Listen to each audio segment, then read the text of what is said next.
Society sees nothing because it is maintained in a state of deep hypnosis. People have never been as manipulated as now. A person is not given a chance to focus and understand what is happening. Endless series, one dumber than the other, vulgar, aggressive, lustful films, gently affecting the subconscious, cultivate a spirit of selfishness and violence. A normal person in a short period of time becomes an unprincipled animal, living an absolutely meaningless life. This is a quote by Sergey Kapitsa, who is a Russian physicist and Nobel Prize laureate. And well, what do you say about that? What does he mean? Society sees nothing because it is maintained in a state of deep hypnosis. Now, if we consider that this man is a physicist, a scientist, they are generally rather exact with their words. And if we read what he says in this way, then what do we get? Can a society fall into a state of deep hypnosis? You can induce hypnosis by repeated suggestions, and in that state of hypnosis, suggestions get much more powerful and effective. And I often say that what this social media does today, one important but maybe overlooked effect of social media is that incredibly powerful group psychology phenomena can appear. And those who know something about group psychology know perfectly well what I'm talking about, because we're all connected to each other. Very real-time, quick communication going on here. As close to a collective mind as you can dream about. Islands have appeared in this ocean of information where most people have taken shelter and spend most of their eyeball time, as it is called. Now, someone may think this is coincidental, and it could of course be that in some cases, but it could also be orchestrated, and is in some cases. So it is quite possible that our entire societies today, even the global society today, can be put into a state of deep hypnosis by someone, or even by ourselves. There is also self-hypnosis.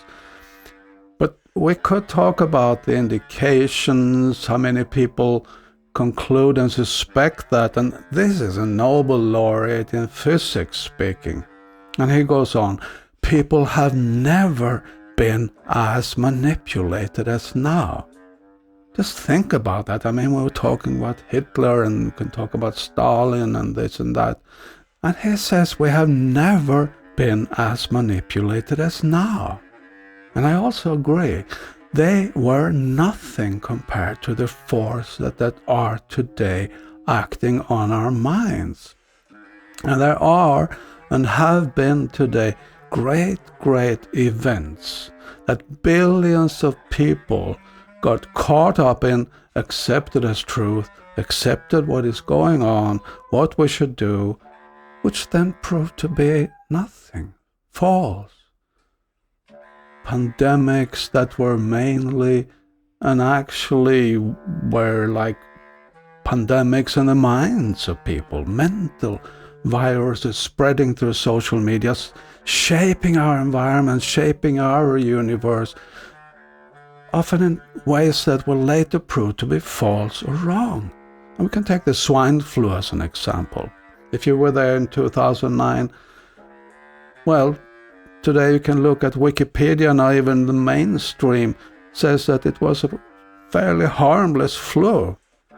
And I remember standing there looking at the billboards day after day saying that this was the worst pandemic the world had ever seen. There were panic, and everyone had to take that fantastic experimental vaccine that then showed but it had terrible side effects, and then now everyone got quiet about that, and now the next one, and then maybe there will be a next one, and maybe perpetual ones. I don't know.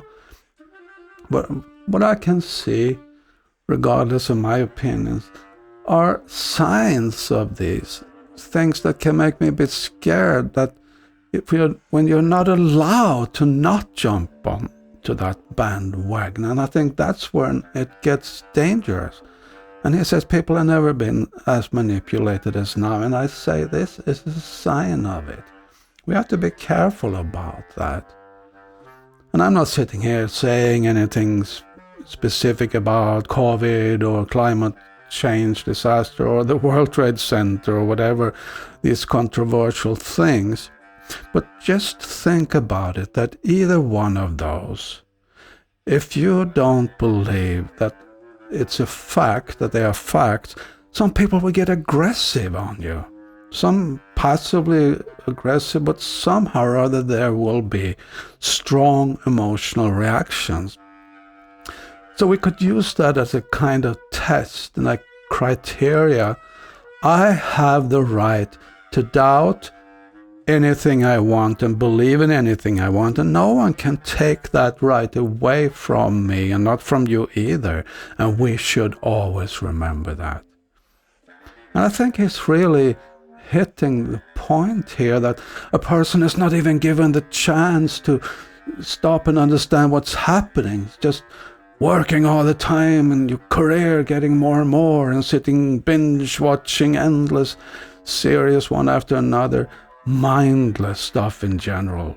You have the zombies and the vampires and this and that, and it's going on and on and on and on, and fist fights and weapons and one dumber after the other, and pop music that is just, when he says vulgar, and I think it's a good word, just a commercial product that the big machine is spitting out like pink candy all the time, performed and written by people who basically just want to become popular and famous and make money and have a career and have a lot of money and a lot of sex and a lot of drugs and a lot of fun.